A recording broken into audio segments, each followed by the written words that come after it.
Nashaka kukubaza ku makuru dufite avuga ko umuyobozi w'umurenge wa Mukindo yatawe muri yombi, twifuza kumenya aho afungiwe n'ibyo akurikiranyweho n'igihe yafatiwe.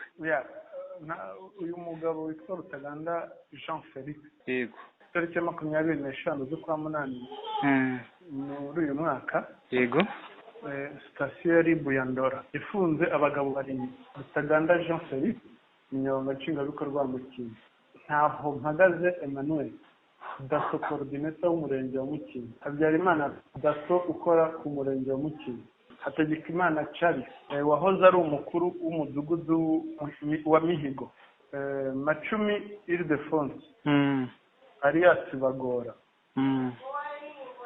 ni umugabo w'uwahohotewe; Nsengiyumva Vincent, umuturage; Habonimana Jean Baptiste, nawe ni umuturage. Aba bose rero aba bose bahuriye ku byaha bakurikiranyweho, ariyo gufunga umuntu binyuranyije n'amategeko, yego, kwambutsa cyangwa kugerageza kwambutsa umuntu aca ahatemewe, gufata icyemezo kibuza iyubahirizwa ry'amategeko, ubufatanyacyaha mu kwambutsa cyangwa kugerageza kwambutsa umuntu aca ahatemewe, ubufatanyacyaha mu gufunga umuntu binyuranyije n'amategeko. Aba bose babikoze bahohotera uwo bita Niyomuhoza Joseline.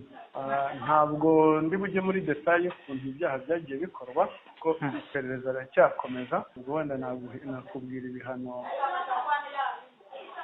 ibyaha n'ibihano byabyo. Gufunga binyuranyije n'amategeko, icyaha giteganywa kigahanishwa ingingo y'151 y'itegeko nimero 68/2018 kuwa 30 ukwezi kwa munani 2018 riteganya ibyaha n'ibihano muri rusange.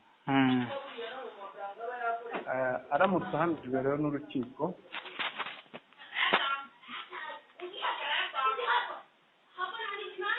yahanishwa igifungo kitari munsi y'imyaka 5 ariko kitarengeje imyaka 7.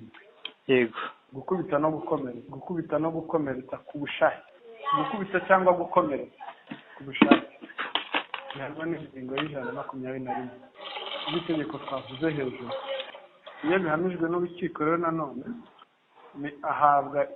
ahanishwa igifungo kitari munsi y'imyaka 3 ariko kitarengeje imyaka 5, ndetse hakongeraho n'ihazabu y'amafaranga y'u Rwanda atari munsi y'ibihumbi 500 ariko atarengeje miliyoni 1. Fata icyemezo kibuza iyubahirizwa ry'itegeko bihanishwa n'ingingo ya 282 ya rya tegeko twavuze haruguru riteganya ibyaha n'ibihano muri rusange.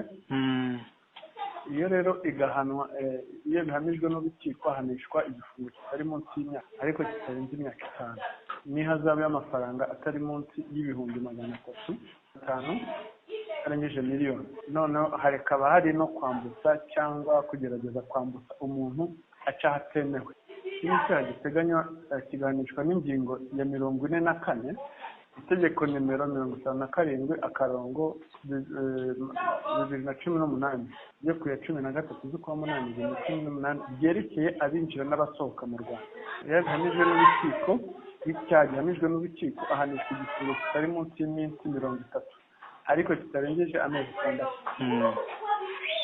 cyangwa ihazabu y'ibihumbi 500 ariko itarengeje miliyoni. Iperereza rirakomeje, rishobora no kugaragara hari n'ibindi byaha bishobora gutahurwa cyangwa n'abandi bantu. Dosiye ziri gukorwa zikazashyikirizwa ubushinjacyaha mu gihe giteganywa n'amategeko. abakekwa bose bafungiye kuri sitasiyo ya Ndora? Yego.